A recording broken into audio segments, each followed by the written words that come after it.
ዳና የውስጥ እግር ማሳጅ የረኩበትንና ጥቅሙን በሚገባ ያጣጣሙበትን አገልግሎቱን በማስፋፋትና በማሳደግ እነሆ ሁለተኛ ቅርንጫፉን ከፈተ።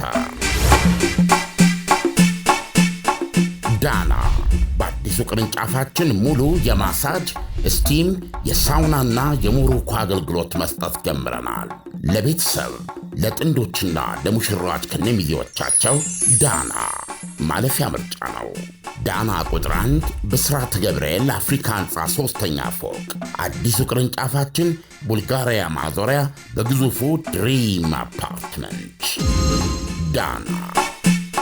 ይህ አዋዜ ልዩ ትኩስ ነው።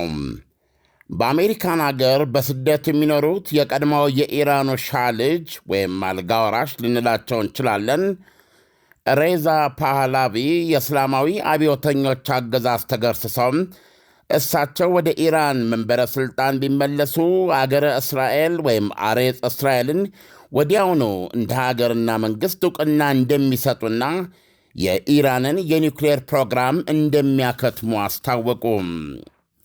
ፓህላቪ በአልጀዚራ ላይ በተላለፈ የቪዲዮ መልእክታቸው ሲናገሩ ይህ አገዛዝ ከወደቀ በኋላ ነፃ ኢራን ከጎረቤቶቿና ከዓለም ጋር እንዴት እንደምትኗኗር ግልጽ ላድርግላችሁ ብለዋል።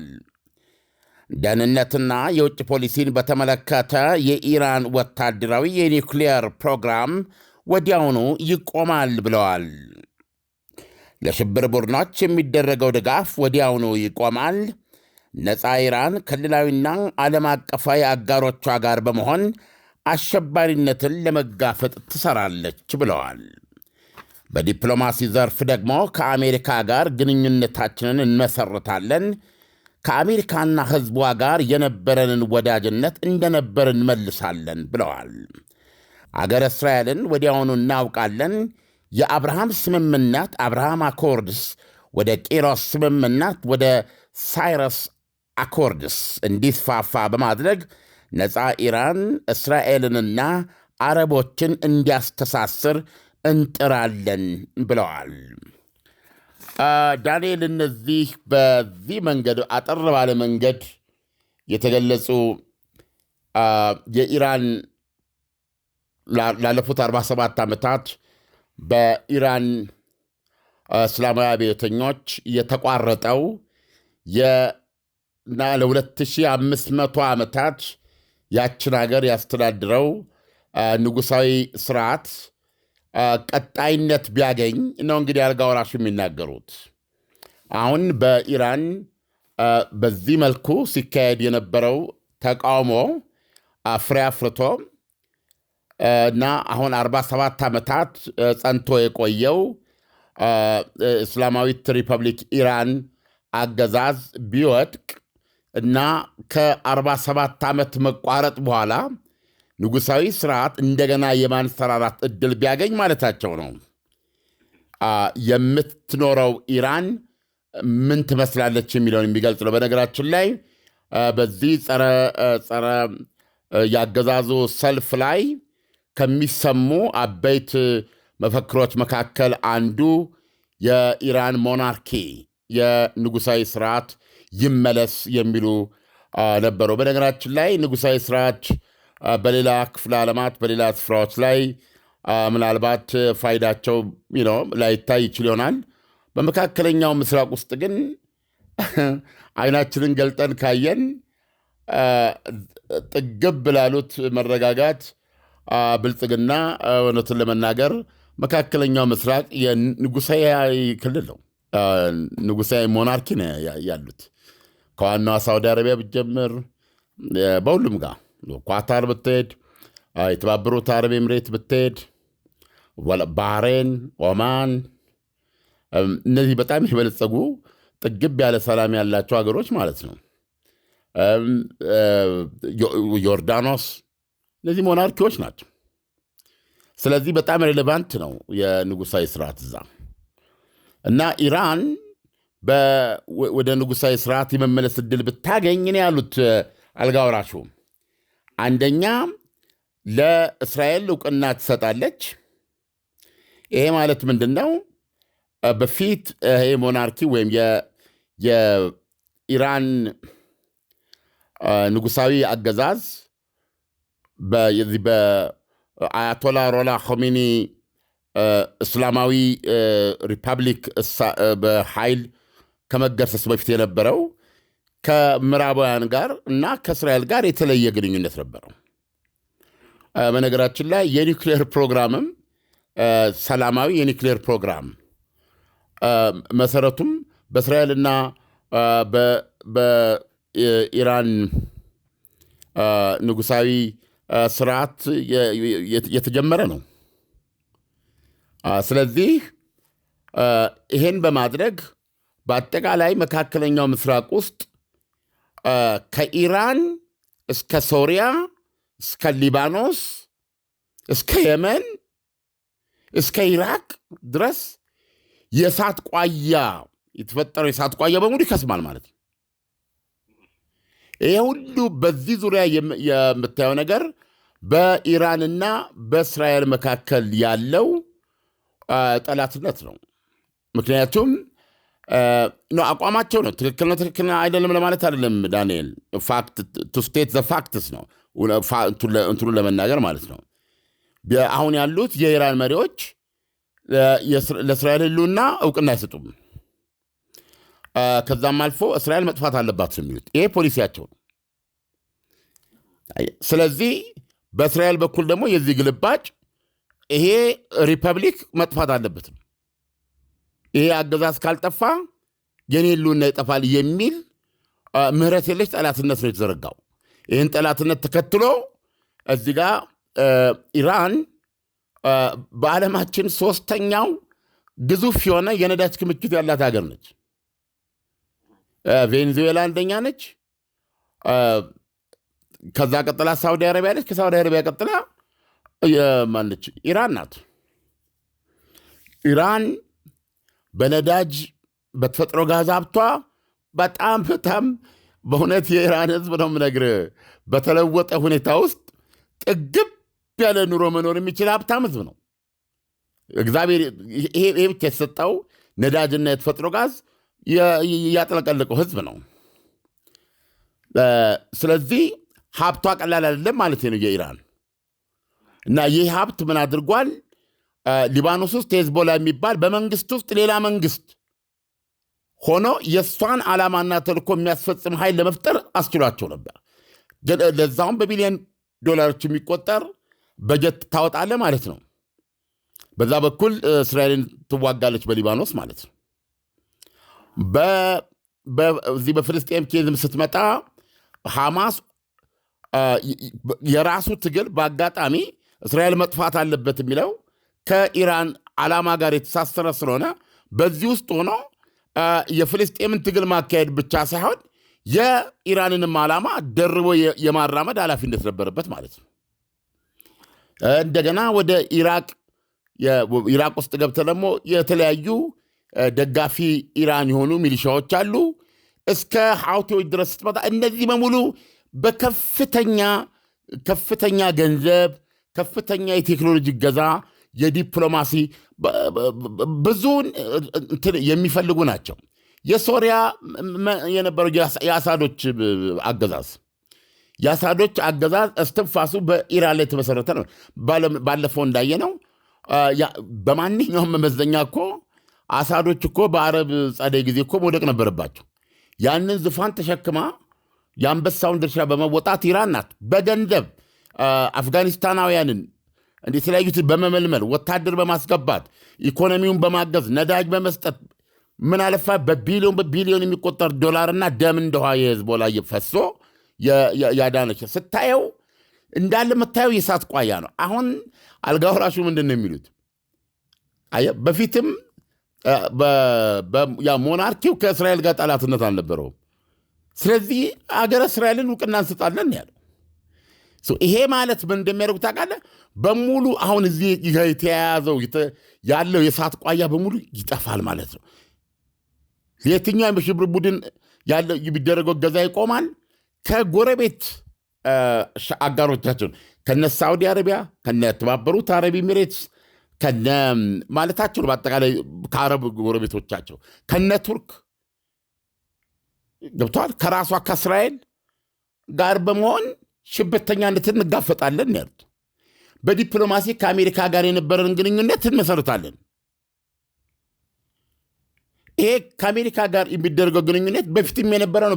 በእነሱ ጊዜ አውቶማቲካሊ ይሄን የምትለው የማዕቀብ ቱማታ፣ ዓለም አቀፍ መገለል፣ በአጠቃላይ ሀገሪቱ የተፈጥሮ ሀብቷን እንዳታለማ ነዳጇን አውጥታ ትውልድን ማሳደግ ማስኬድ በምትችልበት ደረጃ እንዳትሄድ በማያባራ ጦርነት ውስጥ ያረጋትን ነገር የሚያስቀር ኢራንን ለዓለም የሚከፍት ዓለም ወደ ኢራን እንዲመጣ ኢራን ወደ ዓለም እንድትሄድ የሚያደርግ ነው። ዳንኤል አየህ፣ እነዚህ የፖሊሲ ንግግሮች በጣም የሚገርሙ መሰረታዊ ናቸው። ከዛ ቀጥለው ምንድን ነው ያሉት? ነፃ ኢራን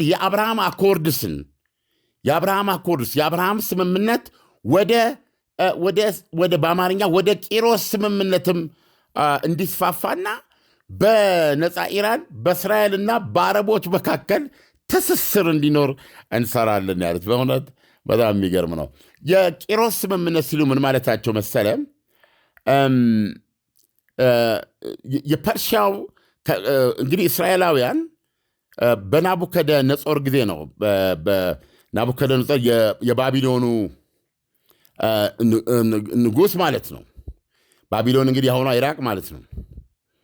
እና አይ ዶንት ኖ ዓመተ ምሕረት የታሪክ ነገር አስቸጋሪ ነው። ብቻ ከክርስቶስ ልደት በፊት በ568 ዓመተ ምሕረት ገደማ ይመስለኛል፣ የሚሞሪ ነው። ያን ጊዜ ኢየሩሳሌምን አጥቅቶ የሰለሞንን ቤተ መቅደስ አፈረሰው እና እስራኤላውያንን እስረኛ አድርጎ ግዞተኛ አድርጎ ወደ ባቢሎን ይዟቸው መጣ ማለት ነው። እና እዛ ነው እስራኤላውያን የባቢሎን ወንዝ አጠገብ ሆነው ነው። ቦኒየምስ ጥሩ አድርገው ሰርቶታል በሙዚቃ ብትሰማው ደስ ይለኛል። በኋላ ከዚህ ፕሮግራም በኋላ የባቢሎን ወንዝ ዳር ላይ ሆነው ነው ኢየሩሳሌም አንቺን ረስተን ሌላ ከተማችን ካደረግን ምላሳችን ትናጋችን ላይ ትጣበቅ፣ ቀኝ እጄ ብልሃቱን ይጣ፣ እንደዚህ ያሉበት ማለት ነው። እና ቦኒየምስ ርዕሱን አላውቀውም። ቦኒየምስ በጣም ተጫውተው ነው ባቢሎን አጠገብ በጣም ሰርተውታል። የቦኒየምስ ዜማ ላይ አለለ እና እንድሰማ ጋብዛ። ያን ጊዜ በናቡከደነጾር ነው ቤተ መቅደሱም የፈረሰው ወደ ግዞት የመጡት ማለት ነው። እና እስራኤላውያን ከዛ በኋላ ነፃ የወጡት በማጊዜ ነው? በፐርሺያው በኢራን ማለት ነው።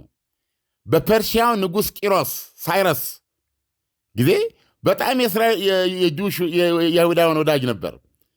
ገብተዋል። ከግዞት ነፃ አውጥቶ ወደ ኢየሩሳሌምና ወደ ጁዲያ ምድር መልሶ እስራኤላውያንም ሁለተኛውን የሰለሞንን ቤተ መቅደስ መልሰው ገነቡ ማለት ለመጀመሪያ ጊዜ የፈረሰውን ቤተ መቅደስ መልሰው አነጹ ማለት ነው። እና ይሄንን ያስቻላቸው ከባቢሎን ግዞት የገላገላቸውና ለሀገራቸው አብቅቶ ለታሪካቸው አብቅቶ የፈረሰውን ቤተ መቅደስ እንዲገነቡ ትልቁ ኃይል የነበረው የፐርሺያው ንጉሥ ቂሮስ ነው በአማርኛ። ስለዚያው ምንድን ነው ያሉት? አልጋ ወራሹ አብርሃም አኮርድስ ሁሉም የአብርሃም ልጆች ናቸው። በነገራችን ላይ እስራኤሎች እና አረቦች የአብርሃም ልጆች ናቸው። እና አሁን እዚህ ጋር ይሄ የአብርሃም አኮርድስ የአብርሃም ስምምነት ወደ ቂሮስ ስምምነት ያሉት እንግዲህ ቂሮስ ማለት ለእስራኤሎች ሌላው ነፃ አውጪ ማለት ነው። አየህ። ስለዚህ ወደ ቂሮስ ስምምነት ተስፋፍቶ ነፃ ኢራን እስራኤልና አረቦች የሚያስተሳስር እንዲሆን እንጥራለን ያሉት እና እዚህ ውስጥ በእውነት የሚገርም አሁን ካለችው ኢራን ፖሊሲ በእጅጉ የተለየ ነው። ኤኒዌይስ ይሄንን የሚወስኑት የኢራን ህዝቦች ናቸው እና አሁን እንደምንሰማው ተፋፍሞ የነበረው በሀገሪቱ 31 ክፍለ ሀገሮች 180 ከተሞች ውስጥ ተፋፍሞ ተጧጥፎ የነበረው ተቋሞ በከፍተኛ ደረጃ ተዳክሞና ለዝቦ አሁን እንደተበተነ ነገሮች ወደ ኖርማል እየተመለሱ እንደሆነ ነው የምንሰማው። ዳንኤል ዓለም ለኢራናውያን የኒውክሌር ጉዳይ ማለት በጣም አስፈላጊ የሆነ የህልውና ጉዳይ ነውና ስለዚህ የእኛ አልጋ ወራሽ ሐሳብ እንደው ሊሳካ የሚችል ሐሳብ ይመስልሃል ወይ? አንተ እንዴት ታየዋለህ?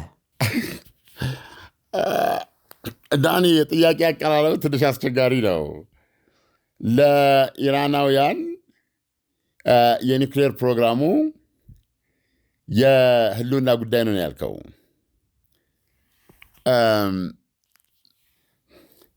የግሌን አስተያየት ነው የጠየቀኝ ወይስ እንደዚህ ነው የሚያዩት ኢራኖችና የግል አስተያየቴ ነው ዳኒ? አዎ የግል አስተያየትን ልትሰጠኝ ትችላለህ። አሁን ባለንበት ሁኔታውን ባለንበት ዓለም ብዙ አስቸጋሪ ነገሮች አሉ።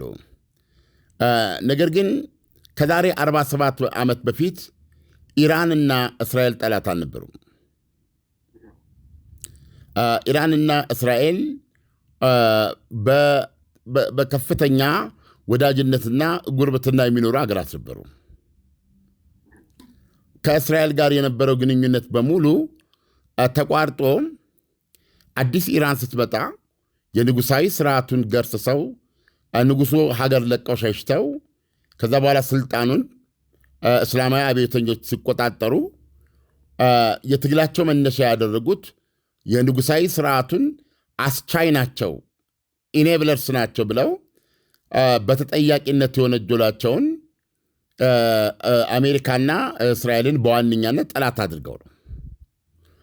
አሁን የፖሊሲያቸው መሰረት እነዚህን ሁለት ኃይሎች ጠላት አድርጎ ስለመሰረቱ እንዳልከው የኒውክሌር ፕሮግራም ኤግዚስተንሻል ሊሆን ይችላል እነሱ። ለምን ፖሊሲያቸው በግልጽ እንደተቀመጠው ትልቋ ሰይጣን የሚሏትን የምድራችንን ሌላ እያለ አሜሪካንን ከባህረ ሰላጤው ማባረር፣ ግልገሏ ሰይጣን የሚሏት እስራኤልን ደግሞ በመሳሪያም ሆነ ባላቋረጠ የተቃውሞ ወይም ደግሞ የተጋትሮ ሂደት እንደ ሀገር እንድትፈርስና እስራኤላውያን ከተለያየ ዓለም የተሰባሰቡ እና እስራኤል እንደ አንድ ሀገር የተሰባሰበውን ሕዝብ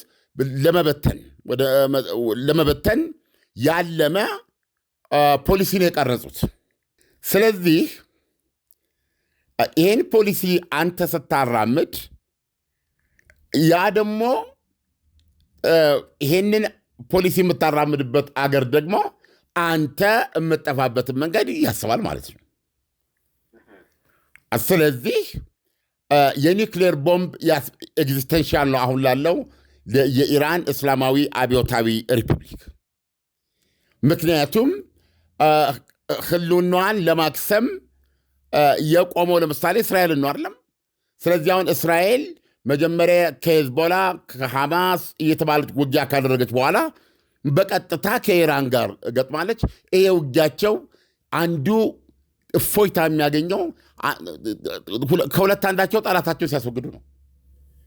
አለበለዛ ሰላም የላቸው። ስለዚህ ፖሊሲ ይሄ ያለው አሁን ያለው የኢራን ሪፐብሊክ ፖሊሲ ይሄ ስለሆነ ያንተን ጥያቄ ወስጄ አዎ የኒውክሌር ፕሮግራማቸው ኤግዚስተንሻል ነው፣ የኒውክሌር ፕሮግራማቸው ያስፈልጋቸዋል፣ ያለሱ ይጠፋሉና በሚለው ልስማማ እችላለሁ። ግን አሁን ይሄንን ነገር አልጋ ወራሹ ወደ እነሱ አሁን ይሄኛው አገዛዝ ባይኖር ወይም የወደቀ ዕለት እኔ ወደዚህ ብመጣ የማደርገው ብለው የገለጿቸው ነገሮች ደግሞ አዎ ወታደራዊ የኒውክሌር ፕሮግራምን 100% አላስፈላጊ ነው የሚያደርገው። ምክንያቱም ከኢራን ጋር በመጎራበት የኢራን አጋር በመሆን የኢራን እኩያ ወዳጅ ሀገር በመሆን ትጠቀማለህ እንጂ የምትጎዳው ነገር የለም። አየህ። ስለዚህ ኢራን ለሌሎች ልትሰጥ የምትችለው ብዙ ነገር አላት። በጣም ታሪካዊ ሀገር ናት። ስለዚህ ያ ግንኙነት ወደ ምን ይለወጣል? ኢራን ለእስራኤል ህልውና መጥፊያ ምክንያት የምትሆን አገር መሆኗ ቀርቶ ጭሩስንም ለእስራኤል እድገትና ብልጽግና የተመቸች ትልቅ አጋር ጎረቤት ትሆናለች ማለት ነው። በዛው መጠን ደግሞ እስራኤል ለኢራን እሷን ብዙ ነገሮች አሏት። ያሏትን ነገር ይዛ ለኢራን የተሻለ እድገት፣ የተሻለ የስልጣኔ እመርታ ትልቅ አስተዋጽኦ የምታደርግ እህት ሀገር ትሆናለች ማለት ነው። አየህ፣ ኢራን ከነ ቻይና ከነ ሩሲያ ጋር ብቻ ግንኙነቷ እዛ ላይ እንዲመሰረት ከነ ሰሜን ኮሪያ ጋር ብቻ እንዲሆን ያደረገው በዚህ መንገድ እንድትቆርብ ያደረገው ያዘዛት ማንም ሀገር የለም። ኢራን ከነ ልክ ቻይና ከኢራን ጋር እንደምትሰራው፣ ከአሜሪካን ጋር እንደምትሰራው፣ ከሩሲያ ጋር እንደምትሰራው፣ ከኢትዮጵያ ጋር እንደምትሰራው፣ ከቬንዙዌላ ጋር እንደምትሰራው፣ ከእንግሊዝ ጋር እንደምትሰራው ከሁሉም ዓለም ጋር ተግባብታ በጋራ ጥቅም ላይ ተመስርቶ ለሰላማዊ ዓላማ ተቀናይቶ እና ለዓለም ትልቅ አበርክቶ የሚኖራት አገር ትሆናለች ማለት ነው። የኒውክሌር ቦምብ አያስፈልጋትም። ይሲ ስለዚህ አሁን ዋናው ነገር መሰረቱ ነው። ዳንኤል መሰረቱ ነው። አንድ የሀገር ውስጥ ጋዜጣ በአንድ ወቅት ጠላት ካልፈጠረ መኖር የማይችል ፓርቲ ብሎ የሰራሁት እንትና እስካሁን ድረስ ይነካኛል። ብዙ ፔፐሮች እንትኖች ይሰራሉ። ይሄንን ፖለቲካል ባዮግራፊ የሚባል ነገር ይባላል። ማንኛውም ድርጅት ማንኛውም ይሄ ቫንጋርድ የምትለው የአንድ የፖለቲካ ፓርቲ ወይም የመሪ እንትን ይተነተናል። ስለዚህ ከጎረቤቶች ጋር በምትስማሙበት ነገር ላይ ተቀናይተ በማትስማሙበት ነገር ላይ ተከባብረህና ተቻችለህ የሚያስኬድ ፖሊሲ ስትሄድ ጉርብትና ለዜጎች የተሻለ ህይወት፣ የተሻለ ጥቅም፣ የተሻለ ስፋት ነው የምታገኘው። በጠላትነት ላይ ደግሞ ከመሰረትከው የሚገርም ነገር ነው። ዙሪያ ገባው ልክፉ ጎረቤት ነው የሚሆን እና አሁን ያንተን ጥያቄ ለመመለስ አሁን የምጠይቀኝ አሁን ያለችው ኢራን አሁን ባላት መንግስት ስር እስከሆነ ጥያቄ ልክ ነው። የኒውክሌር ፕሮግራም መተው ኤግዚስተንሻል ነው ለሷ። ምክንያቱም አሁንም ድረስ የመንግስቱ ፖሊሲ የእስራኤል መጥፋት የአሜሪካ ሰይጣንነትን አላነሳም። አየህ፣ ስለዚህ የጠላትነት ፖሊሲው እንዳለ ስለሆነ ጠላት አድርጎ አጠፋችኋለሁ ያለው አይን ደግሞ ሊያጠፋው በማንኛውም ሰዓት ስለሚችል ልክና የኒውክሌር ቦምቡ ለእነሱ የህልውና ጥያቄ ነው። ይሄ ከፖሊሲያቸው ወይም ከፍጥረታቸው የመነጨ ነው። ልክ ናቸው፣ ልክ አይደሉም፣ እኔ አያገባኝም ምን እያልኩ አይደለም። አልጋ ወራሽ ወይም በማለት ልክ ናቸው፣ እድሉም ቢያገኙ ይሄን ማድረጋቸው ለኢራን ይጠቅማል አይጠቅምም ምን የማውቀው ነገር የለም። ዳኒ ግን እንደዚህ ማለት ነው። ዓለም ለትንታኔው በጣም አመሰግናለሁ። መልካም አዳር ይሆነልህ። መልካም አዳር። ዳና የውስጥ እግር ማሳጅ የረኩበትንና ጥቅሙን በሚገባ ያጣጣሙበትን አገልግሎቱን በማስፋፋትና በማሳደግ እነሆ ሁለተኛ ቅርንጫፉን ከፈተ። ዳና በአዲሱ ቅርንጫፋችን ሙሉ የማሳጅ ስቲም፣ የሳውናና የሙሩኮ አገልግሎት መስጠት ጀምረናል። ለቤተሰብ ለጥንዶችና ለሙሽራዎች ከነሚዜዎቻቸው ዳና ማለፊያ ምርጫ ነው። ዳና ቁጥር 1 ብስራተ ገብርኤል አፍሪካ ህንፃ 3ኛ ፎቅ። አዲሱ ቅርንጫፋችን ቡልጋሪያ ማዞሪያ በግዙፉ ድሪም አፓርትመንት። ዳና